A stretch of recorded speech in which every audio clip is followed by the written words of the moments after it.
Assalamualaikum warahmatullahi wabarakatuh. Kembali lagi di SMN Pantura Podcast bersama saya Robi Panca dalam segmen Ngromit Ngromya Nutri. Oke, seperti biasa, kali ini saya akan ditemani oleh seorang narasumber. Narasumber kali ini sudah pernah kesini sih.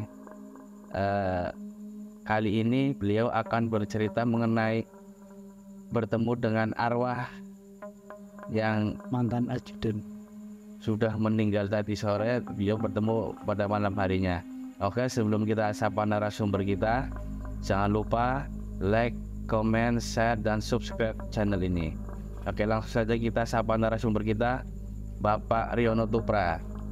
Pak Rio, apa kabar? ya. Selamat malam, Pak. Selamat malam, Ya. kabar. Gimana Pak Rio? Kabarnya Pak Rio punya cerita yang menarik ini untuk diceritakan. Gimana Pak?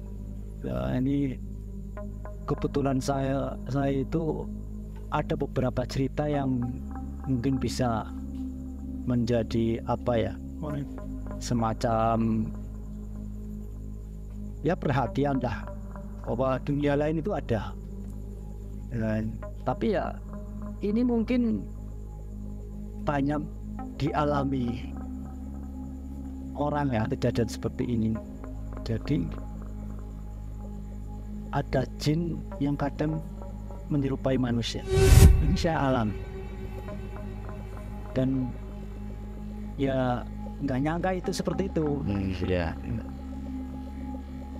Seperti itu ya, itu udah cukup lama itu Mas. Dan ya, memang menjadi cerita yang menarik selain yang kemarin saya cerita. Oh iya. Itu kapan Pak kira-kira kejadiannya itu? Sekitar tahun 2005, sekitar tahun 2005 itu. Jadi begini Bang Robi, itu di komplek rumah saya di Arum Blok B itu, Jalan Arum itu kan lagi tembusnya di kuburan TKI Celeret ya. Kelurahan Randu Gunting, Kecamatan Tegal Selatan, Kota Tegal. Situ ada orang yang meninggal, diumumkan pakai ini speaker di musola itu. Ya. Pak ini itu kebetulan itu orangnya itu nggak usah sebut namanya dah, mantan ajudan Bupati Brebes tempo dulu itu Pak Sartono Tunduswandike. Itu Bupati Brebes 3 periode waktu itu. Orla itu kan bisa kayak gitu, kemudian Jawa Tengah aja waktu itu bisa Separdarusan bisa 3 kali. Setelah itu sekitar jam 7 malam itu diumumkan. Jadi tetangga di situ itu pada dengar semua. Saya nggak dengar ada orang mendengar itu karena waktu itu saya masih di kantor. Iya. Masih di kantor. Terus saya ada janjian nih sama teman. Ngobrol-ngobrol, makan di lesehan di Jalan Kartojo. Pulang karena sama-sama rumahnya di daerah Randu Gunting ini. Pulang lewat tengah-tengah makam TPU Celeret, kuburan Celeret, orang pegang beliau. Begitu sampai selesai itu yang di sebelah timur, itu yang sebelah kanan itu yang dekat SMA Aniklas itu kan dekat ada makam yang dipercaya sebagai waliullah ya, Mbah Danadi itu. Banyak saya melihat keanehan itu. Keanehan pertama itu ada 6 orang itu kayak pakai training baju coklat semua, tapi matanya dan wajahnya itu nggak gelap, pokoknya gelap itu loh, coklat. Sebelah kanan itu sekitar 6 orang. Di sisi sebelah utara, ini kan selatan di utara kiri saya itu ada yang warnanya hitam. Pakaiannya sama semua Pak? Satunya coklat tua itu, satunya hitam nih. Jumlahnya sama itu? Iya, saya kira punya sama itu. Saya pikir ini apa ada orang mau dimakamkan, tapi kok wajahnya nggak kelihatan loh. Terus ini malam-malam orang mau apa, saya ngomong sama teman saya naik sepeda motor, saya langsung disentak sama misalnya, kamu kalau lewat daerah-daerah yang katanya Winggit, Singgit atau Angker kayak gitu itu nggak usah ditanyakan, biasa itu paling penunggu pada demit yang di situ. Ya udah, saya nggak punya pikiran apa-apa kan. Jam 11 malam itu. Terus karena teman saya itu mau pulang, saya juga mau pulang, saya belok ke kanan masuk ke Harum Blok B kan. Pulang ya kondisi masih sepi-sepi lah. Lah itu ada pertigaan jalan, itu rumahnya Ajudan situ itu. Ada orang duduk kayak gini,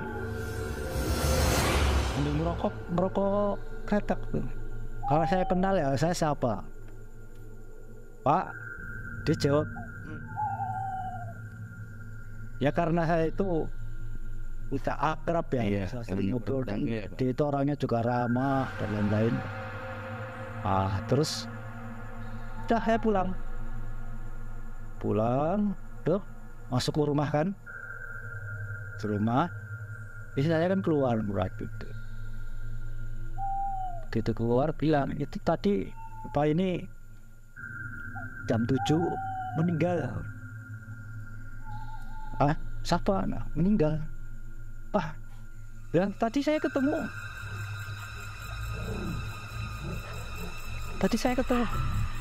Nah itu posisinya yang tadi Pak Rio lihat itu yang meninggal itu sedang duduknya di depan rumah sendiri atau rumah orang lain, Pak? Depan rumahnya sendiri, pas di pojokan itu pertigaan.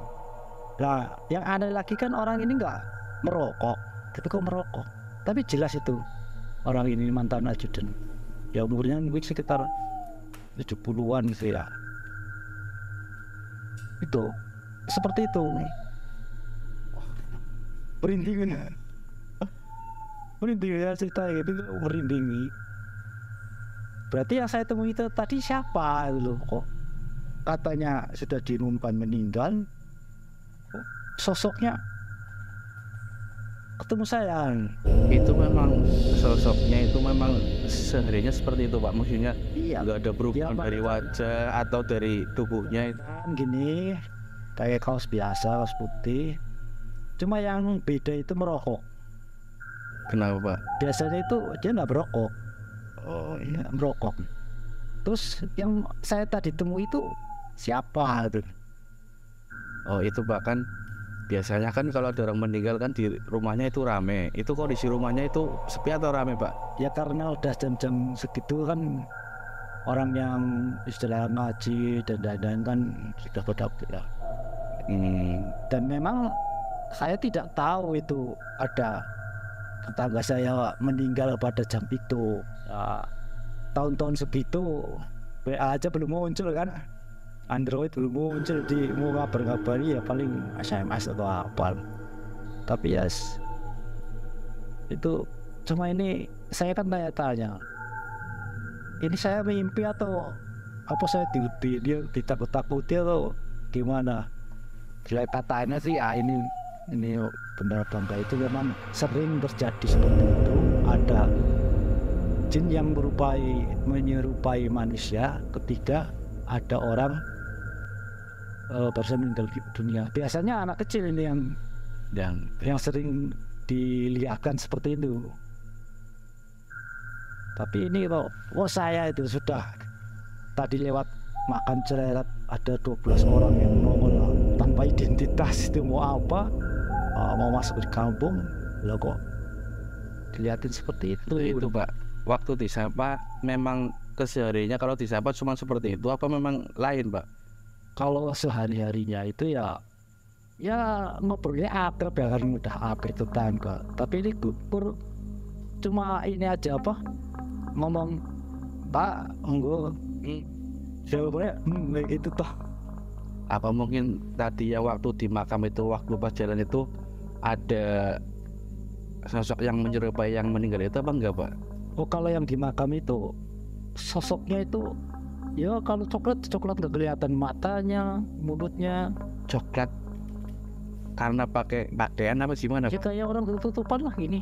Satunya yang sebelah selatan itu kanan saya coklat, yang sebelah utara itu dari jalan itu hitam. Posisinya duduk apa berdiri? Ya, kayak orang sedang apa ya? Mencangkul itu ya. Tapi ya ada yang berdiri, ada yang saya pikir apa ini ada orang mau dikubur malam itu, tapi kok ya saya pikir itu saya cuma setelah lewat dari makam saya tanya lagi apa ini kalau kayak gini, kalau lewat makam kayak gini tempat-tempat angker itu coba saya tanya lah ada hal kayak gitu. Berarti wajahnya ada apa itu nggak kelihatan ya? Apa enggak menghadapnya membelakangi Pak Rio apa gimana? Enggak apaan? Yang paling aneh dan merinding justru ketika saya ketemu orang yang sudah diumumkan meninggal, tapi kok tiba-tiba ketemu saya gitu. Iya. Kok saya ini ya apa istilahnya bisa ketemu orang kayak gitu. Nah saya kan tanya-tanya beberapa yang saya tanya-tanya, memang ada sering kejadian aneh seperti itu, entah mana ya jin yang menyerupai manusia itu. Tapi yang sering dilihatin itu ada anak kecil. Saya pernah dengar cerita itu satu ketika ada orang meninggal, anak kecil ini lihat loh kok ini kayak arwahnya pulang nih. Padahal kan ya udah beda alam gitu ya. Ya seperti itu Bang Ruby, cerita itu. Tapi ini kisah nyata sih. Kisah nyata ya Pak, ya menurut dialami Pak Rio sendiri itu ya, nggak cerita dari orang lain ya Pak. Nyata. Ya tetangga kiri kanan yang saya kasih cerita serius. Berarti nggak ada orang lain yang melihat selain Pak Rio ya Pak? Iya. Karena jam 11 malam pada tahun itu posisi di kampung saya itu sepi itu. Wong kiri kanan saya itu belum ada rumah, depan juga belum ada rumah. Agak kesana dan itu ada rumah kosong juga. Dan memang kayak anak saya aja pernah dilihatin kayak gitu. Ada kayak apa ya, roh lebam masuk ke tembok ini mas. Apa itu ada orang terbang masuk ke tembok. Anak saya rumah itu. Karena memang rumah di situ tuh kan komplek perumahan yang dekat makam. Jadi ya orang-orang dari situ udah biasa. Nggak istilah dengan hal yang seperti itu ya Pak. Berarti ya pepatahnya kan kalau takut terjang badai jangan berumah di pinggir pantai. Kalau rumahnya dekat kuburan ya paling yang ngejak kuyungan kan. Oh iya, yang sosok-sosok yang seperti itu kan. Iya Pak. Oke pemirsa, demikian kisah dari Pak Rio, cukup menarik juga. Oke, bagi pemirsa yang mempunyai cerita yang medeni juga mau diceritakan di YouTube Gromit, silahkan tulis di kolom komentar atau di email di bawah ini. Sekian Gromit kali ini, sampai jumpa di Gromit selanjutnya. Wassalamualaikum warahmatullahi wabarakatuh.